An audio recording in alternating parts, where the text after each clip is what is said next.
زيدان، نطح الانستغرام ونخرج بعزي. نمشي دابا، ما قلتش لكم غنحبس، كاينه 25% راه دراري خلصناهم، ولاد البلاد تهلينا فيهم، ماشي اشهار ولكن دراري رجال كيخدموا. المهم دراري، قلت لكم 100 ستريم في يوتيوب، هذا الرقم عمر شي واحد في العالم ما حطمه. انا مني حطمته قلت زيدان، نطح الانستغرام ونخرج بعزي.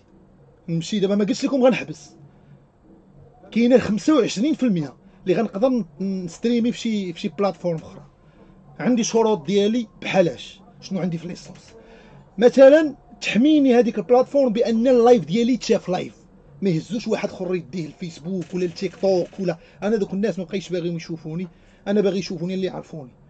غنشوف شي بلاتفورم اللي ما تعطيني لا فلوس لا والو، ما تعطيني. المهم هي تحميني، اللايف يبقى لايف بحال ماتش بيان سبور، لايف مباشره كلاسيك ولايف، ماشيش ما بقيتي غتشوف الثقل ولا ريل لا والو. هذا هو اللي الشيء اللي باقي اللي بغيت. وختامه مسك في يوتيوب.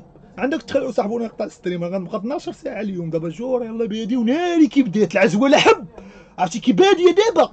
سمعتوا المئويه 100 ستريم، صفقوا على راسكم الدراري، وكما بديناها كما ساليناها من تقدم لتقدم الحمد لله. ما رجعناش اللور، بقينا غاديين طالعين واحد الطلعه، قلنا تبقى غادا زوينه ونمشيو نمشي بلاتفورم اخر. سمير الله يحفظك.